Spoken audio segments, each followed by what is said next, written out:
أعوذ بالله من الشيطان الرجيم بسم الله الرحمن الرحيم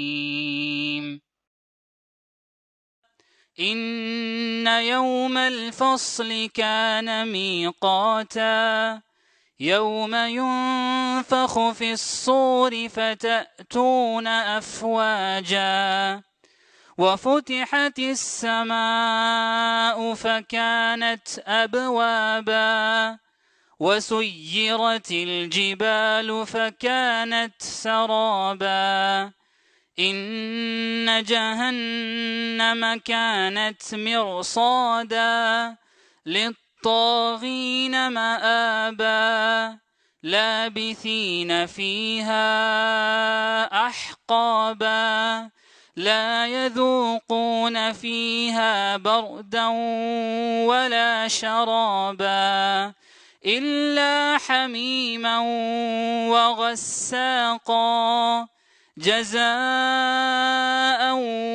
وفاقا إنهم كانوا لا يرجون حسابا وكذبوا بآياتنا كذابا وكل شيء أحصيناه كتابا فذوقوا فلن نزيدكم إلا عذابا۔ بے شک فیصلے کا دن ایک مقرر وقت ہے جس روز سور میں پھونک مار دی جائے گی، تم فوج در فوج نکل آؤ گے اور آسمان کھول دیا جائے گا حتیٰ کہ وہ دروازے ہی دروازے بن کر رہ جائے گا، اور پہاڑ چلائے جائیں گے یہاں تک کہ وہ سراب ہو جائیں گے۔ در حقیقت جہنم ایک گھات ہے، سرکشوں کا ٹھکانہ جس میں وہ مدتوں پڑے رہیں گے۔ اس کے اندر کسی ٹھنڈک اور پینے کے قابل کسی چیز کا مزہ نہ چکیں گے، کچھ ملے گا تو بس گرم پانی اور زخموں کا دھون، ان کے کرتوتوں کا بھرپور بدلہ۔ وہ کسی حساب کی توقع نہ رکھتے تھے اور ہماری آیات کو انہوں نے بالکل جھٹلا دیا تھا، اور حال یہ تھا کہ ہم نے ہر چیز گن گن کر لکھ رکھی تھی۔ اب چکو مزہ، ہم تمہارے لیے عذاب کے سوا کسی چیز میں ہرگز اضافہ نہ کریں گے۔ السلام علیکم ورحمۃ اللہ وبرکاتہ۔ ان المحمود هو اللہ جل جلالہ والمصلى والمسلم علیہ والنبی آلہ، اما بعد فقال اللہ تبارک وتعالى ان يوم الفصل كان ميقاتا يوم ينفخ في الصور فتأتون أفواجا وفتحت السماء فكانت أبوابا وسيرت الجبال فكانت سرابا الى آخر السورہ۔ ناظرین کرام، اللہ رب العزت کا احسان و فضل ہے کہ اللہ رب العزت ہمیں اس مبارک گھڑی میں قرآن کی آیتوں کی تفسیر سننے کی اللہ نے ہمیں توفیق بخشی۔ اللہ سے دعا کریں کہ اللہ رب العزت ہمیں قرآن کا فہم اور قرآن کے مطابق زندگی گزارنے کی توفیق بخشے۔ تو ہماری جو بات گزشتہ کی مجلس میں رہی ہے وہ یہ تھی کہ ہم نے بتایا کہ اس سورت کے اندر 5 موضوعات ہیں، 5 کڑیاں ہیں جو ایک دوسرے سے جڑی ہوئی ہیں۔ تو ہم نے گزشتہ کی مجلس میں پہلے کے 2 موضوع یعنی 2 کڑیوں کو دیکھا۔ پہلی جو کڑی تھی جس کے اندر قیامت کے تعلق سے مشرکین کے درمیان گپ شپ، اسے لے کر ان کی پریشانی، اور اللہ رب العزت نے دوسرے موضوع کے اندر اپنے انعامات کو گنوایا۔ اللہ نے کہا کہ کیا رات کو نہیں دیکھتے، دن کو نہیں دیکھتے، آسمان کو نہیں دیکھتے، ان تمام چیزوں کو ہم نے بنایا، آسمان سے پانی برسا کے زندگی کو ہم ممکن ثابت کر سکتے ہیں، تو دوبارہ قیامت کے دن تمہیں اٹھا کر کھڑا کرنا یہ کہاں سے مشکل چیز ہے؟ یہ دوسرا موضوع۔ اب دیکھیے جیسے یہ دوسرا موضوع ختم ہوا تو تیسرے موضوع کی طرف منتقل ہو گئے۔ اب تیسرا موضوع یہ ہے کہ قیامت کے دن ہوگا کیا؟ جس قیامت کے تعلق سے یہ لوگ اختلاف کر رہے تھے اسے ثابت کرنے کے لیے اللہ نے کہا کہ بنانے والا اس کی یہ طاقت ہے، اور اس کے بعد قیامت کے واقعات نقل کر رہا ہے۔ جیسے ایک آدمی ہے، اسے کسی نے کہا کہ بھائی فلان جگہ فلان چیز ہے، وہ اس نے انکار کیا، کہا کہ بھائی میں نہیں مانتا۔ تو یہ جو صاحب تھے انہوں نے اس آدمی کو نہ کہ صرف یہ کہا کہ وہ چیز ہے بلکہ اس چیز کا ڈسکرپشن بھی دیا۔ بھائی تم جس چیز کا انکار کر رہے ہو اس کا یہ ڈسکرپشن ہے، اگر یہ چیز جھوٹی ہوتی تو اتنے بہترین ڈسکرپشن، اس کی یہ مواصفات کیسے ممکن ہو سکتی؟ تو سبحان اللہ، یہ ایک ذہنی یہ انسان کی ایک سائیکالوجی ہے جس کو اللہ رب العزت نے استعمال کر کے انسان کے ذہن میں جو اشکال ہے اسے اللہ رب العزت نے دور کیا. اب دیکھیے وہ قیامت کے اوصاف بیان کر رہا ہے کہ بھئی قیامت کے دن ہوگا کیا. یہ کہا جا رہا ہے ان یوم الفصل کان میقاتا، بلا شبہ فیصلے کا دن وقت مقرر پر آئے گا. انکار نہیں، یعنی یہ ایسا نہیں کہ آئے گا، نہیں، اس کا وقت مقرر ہے. اللہ کے ہاں اس کا وقت مقرر ہے. اللہ جانتا ہے کہ وہ وقت کب ہے. اور اس کے بعد اچھا وہ دن اگر آ جائے، فیصلے کا دن اگر آ جائے تو ہوگا کیا؟ یوم ينفخ فی الصور فتأتون افواجا. اس دن ہوگا یہ کہ ایک سور پھونکی جائے گی اور تم تمام کے تمام فوج در فوج، جوق در جوق جمع ہو جاؤ گے.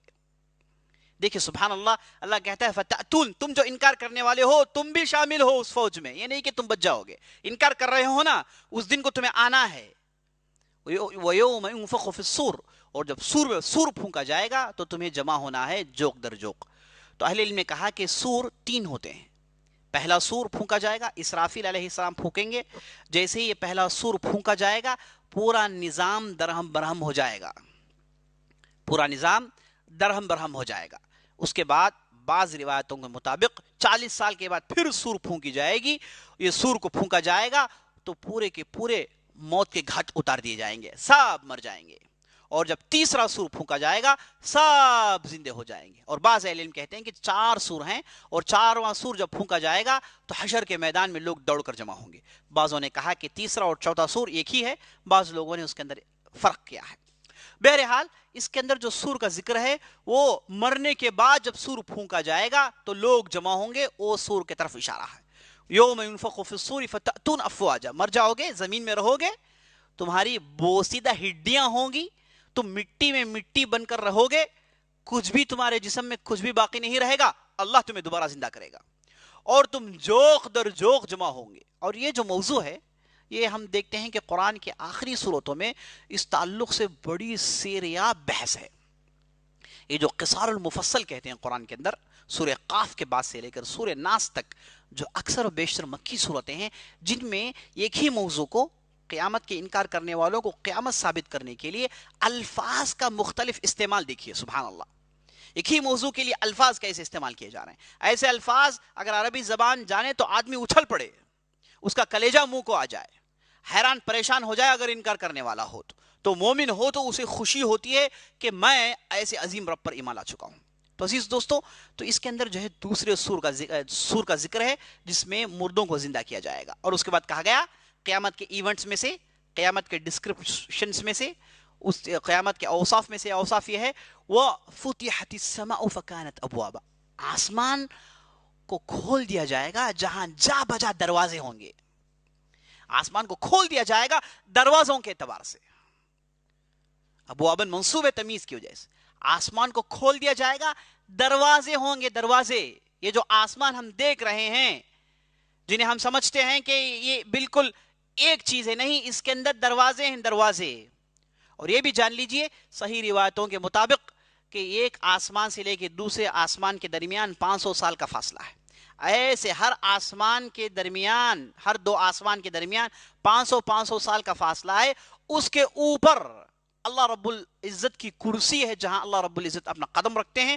اور یہ جو کرسی ہے یہ 7 آسمان پر چھائی ہوئی ہے، اور یہ کرسی عرش سے لگی ہوئی ہے. اور عرش کے سامنے کرسی کی مثال ایسی ہے جیسے چٹیل میدان میں آپ نے ایک پتھر بیچ میں رکھ دیا، یعنی کرسی عرش کے سامنے بالکل چھوٹی جگہ ہے.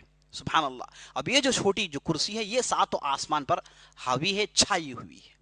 تو عزیز دوستو، یہ ہے آسمان جس کے تعلق سے اللہ کہتا ہے کہ قیامت کے دن آسمان میں دروازے نکل آئیں گے.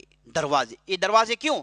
کیونکہ ملائکہ کا نزول ہوگا، لوگ آسمان میں جائیں گے، اور سب سے بڑی بات اللہ رب العزت کا نزول ہوگا جیسے اللہ رب العزت کی عظمت کے لیے لائق ہے. وَفُتِحَتِ السَّمَاءُ فَكَانَتْ أَبْوَابًا. اور اس کے بعد یہ کہا گیا وَسُيِّرَتِ الْجِبَالُ فَكَانَتْ سَرَابًا. اور اس کے بعد یہ کہا گیا کہ قیامت کے دن یہ اہم واقعہ یہ پیش آئے گا کہ یہ جو پہاڑ ہیں انہیں دوڑایا جائے گا. سبحان اللہ. سُيِّرت، جہاں کہیں بھی آپ قرآن میں صیغہ مجہول دیکھتے ہیں، یہ عربی زبان جاننے والوں کے لیے ایک نقطہ ہے. جہاں کہیں بھی آپ قرآن میں صیغہ مجہول دیکھتے ہیں، وہ صیغہ مجہول کے تعلق سے اہل علم کہتے ہیں کہ فعل مبنی للاہتمام بالحدث، یہ فعل مجہول اس لیے ہے تاکہ وہ جو واقعہ ہے اس کے اندر غیر معمولی اہمیت جتانے کے لیے اسے جو ہے مجہول کا صیغہ بیان کیا ہے قرآن کے اندر، چاہے وہ ماضی ہو کہ مضارع ہو، اس کی یہی وجہ ہے۔ تو اس میں دیکھیے پورے مجہول صیغے، ینفخ، فتحت، سیرت، پورے مجہول کے صیغے، تاکہ یہ جو واقعہ ہے یہ بہت ہی اہم واقعہ ہے جو ہونے والا ہے، اس کی طرف اشارہ ہے۔ وَسُيِّرَتِ الْجِبَالُ فَكَانَتْ سَرَابًا، یہ جو پہاڑ ہیں انہیں دوڑایا جائے گا، انہیں چلایا جائے گا۔ اب جب یہ چلتے چلتے جائے گا تو ایک ایسے مرحلے کو پہنچ جائے گا جہاں پر یہ جا کر سراب بن جائے گا۔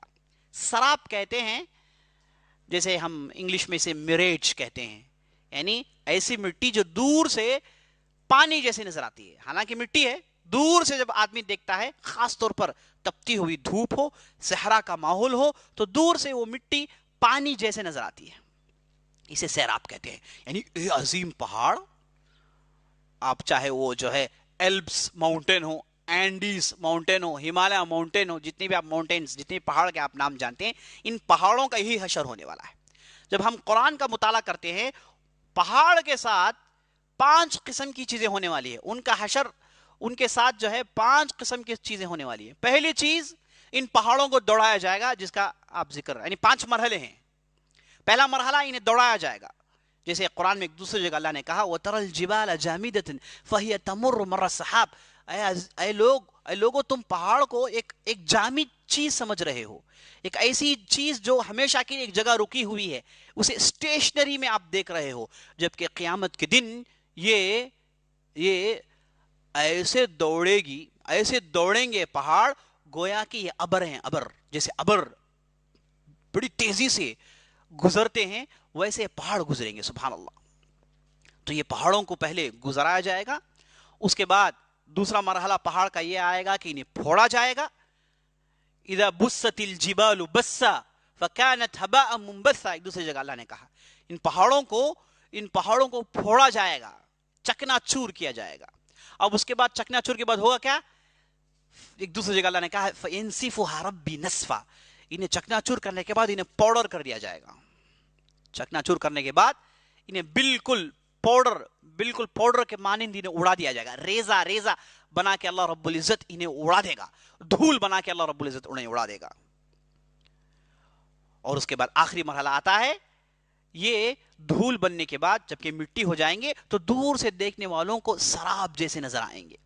تو اس آیت کے اندر پہاڑوں کے ساتھ جو حشر ہونے والا ہے، وہ پہلا جو مرحلہ ہے وہ بیان کیا گیا ہے، اور اس کے بعد آخر کار اس کے ساتھ ہوگا کیا وہ بیان کیا گیا ہے۔ پہلا انہیں دوڑایا جائے گا، اور اس کے بعد انہیں سراب بنا دیا جائے گا، ریزہ بنا کر انہیں اڑا دیا جائے گا۔ اللہ اکبر۔ ایک دوسری جگہ اللہ نے کہا کل عہن المنفوش، یعنی ایک مرحلہ یہ بھی ہوگا پہاڑ کا کہ یہ روئیں جیسے ہو جائیں گے، اللہ انہیں پھوڑ کر چکنا چور کر کے انہیں روئیں بنا دے گا اور انہیں ہوا میں دے مارے گا۔ یہ دھول بننے کا پہلے کا مرحلہ ہے۔